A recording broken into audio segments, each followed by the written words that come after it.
Sunnah is Prophet Muhammad, peace be upon him's teachings.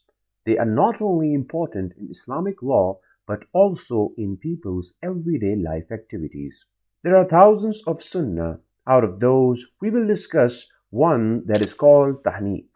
We will discuss that how our Prophet, peace be upon him's Sunnah, has proved to be effective to save children from brain damage. This statement is not only confined to Muslims, but non-believers also believe in this, and it is also proved scientifically. Over 1400 years ago, our beloved Prophet, peace be upon him, introduced Tahniq. Tahniq is an Arabic word meaning that putting something in the mouth, especially sweets, dates, and honey, etc. It is a ceremony of putting either dates, honey, or sweet juice, such that it touches the lips of the child or enters into the mouth. Originally, the date has to be softened by a pious person and then rub it on the infant's palate. Tahniq for the first time was performed when a newborn from the Muhajir group was born. Our beloved Prophet, peace be upon him, took the baby in his arms, rubbed a date in the upper part of the baby's mouth, and prayed at the same time to God to cure him.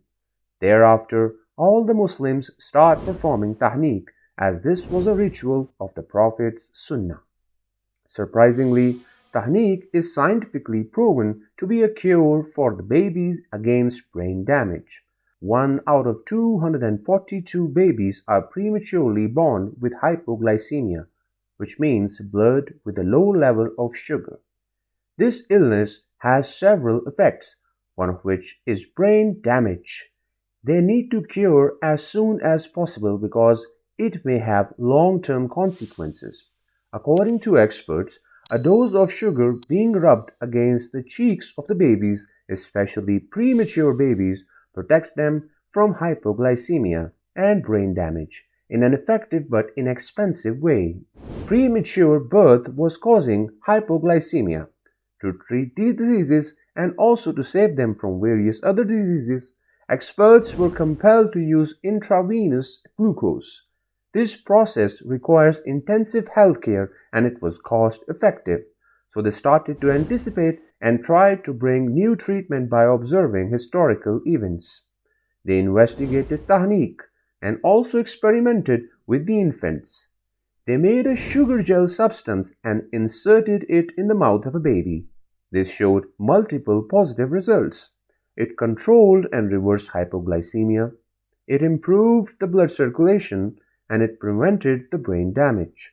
Now the question arises that how hypoglycemia does affect the brain and causes brain damage. How performing Tahniq is a cure for the brain damage? So the answer to this question is, when we perform Tahniq, we put dates or sugar gel in the mouth. Inside the mouth, very tiny blood vessels called capillaries are present. They directly absorb the glucose from the sugar gel and transfer it into the bloodstream. The bloodstream, which initially contains a lower level of glucose, starts gathering sugar in it and results in the reversal of hypoglycemia. Our brain needs glucose to function. The neurons function properly when they are not deprived of glucose. So hypoglycemia deprives neurons of glucose, and when the neurons are deprived of the glucose, they retard functioning and ultimately causing them to be dysfunctional. That is why glucose is considered to be the fuel for the brain to function. Following the Sunnah of our Prophet does not only gains us rewards in the hereafter, it also protects us from all evil. May Allah help us in understanding the value of Sunnah and to act upon it. Ameen.